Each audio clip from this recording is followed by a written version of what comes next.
Bonjour, on se retrouve aujourd'hui pour que je vous parle collage. Tout d'abord, nous allons parler des grilles et des pêle-mêle. Les modèles ou la création libre viendront dans d'autres du temps fait que vous trouverez dans notre playlist.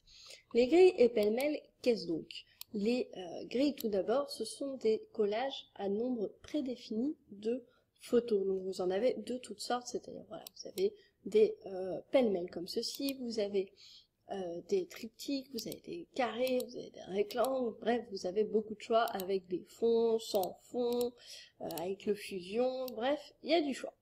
Ensuite, on a les pêle-mêle. Donc, ces pêle-mêle-là, c'est vraiment un fouillis, entre guillemets, mais un fouillis ordonné de vos photos. Vous pouvez mettre autant de photos que vous voulez.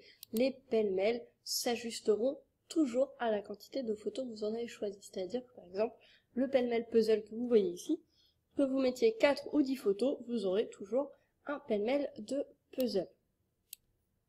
Si on prend le fusion par exemple, et que je clique sur utiliser, je peux sélectionner mes photos dans différents albums, donc comme pour le diaporama. Ici, en bas de mon écran, je vois le nombre de photos prédéfinies que je peux ajouter à ce collage, donc le nombre maximum de photos. Donc j'en ai 5 à ajouter et on va mettre des photos de Saint-Valentin, tiens, pour ne pas changer. Hop, 1, 2, 3, et on va mettre des petits oiseaux, 4, et hop, en honneur au Pont des Arts, des petits canards. Et je clique sur appliquer. Donc mon collage se crée tout seul, et il a créé un fondu entre chacune de mes photos. Là par exemple, je vois que mes petits oiseaux ne sont pas très bien cadrés, donc grâce à ce rond qui apparaît quand je clique sur ma photo, je peux déplacer ma photo tout en gardant mon effet de fusion. On les voit quand même vachement mieux. Je peux ajouter sur mon collage tout type de matériaux ou d'animations. Donc vous trouvez les matériaux et les animations sur la gauche de votre écran.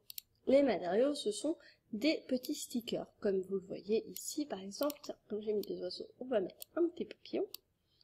Hop, que vous pouvez mettre à votre guise sur votre diaporama. Vous pouvez les allonger, les rétrécir sur les côtés, les faire tourner. Bref, vous pouvez vraiment faire ce que vous en voulez. Les animations, ce sont toujours des stickers, mais animés forcément pour cette fois. Donc on va aller dans la catégorie amour et on va se trouver un petit truc sympa à ajouter. Alors, encore des petits papillons. Hop, je passe ça et je vais mettre mes petits papillons juste ici. Voilà, qui sont mignons. Déjà, vous les voyez bouger alors que mon collage, lui, est statique.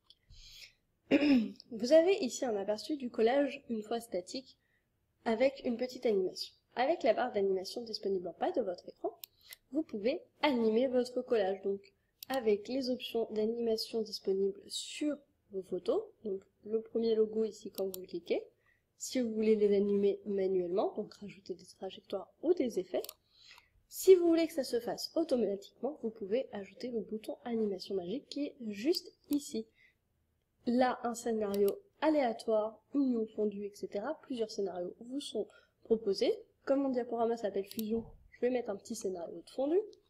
Vous cliquez sur animer et là, tout s'anime sous vos yeux, vos photos, vos stickers et vos animations. Vous pouvez rajouter de la musique à votre collage et un effet, vraiment comme pour le diaporama. Une fois que vous avez terminé, vous n'avez plus qu'à cliquer sur enregistrer et votre collage sera enregistré dans l'album Mes collages qui se créera automatiquement dans votre photothèque. Voilà, j'espère ne pas avoir été trop rapide. Je vous dis au prochain tuto. Ciao!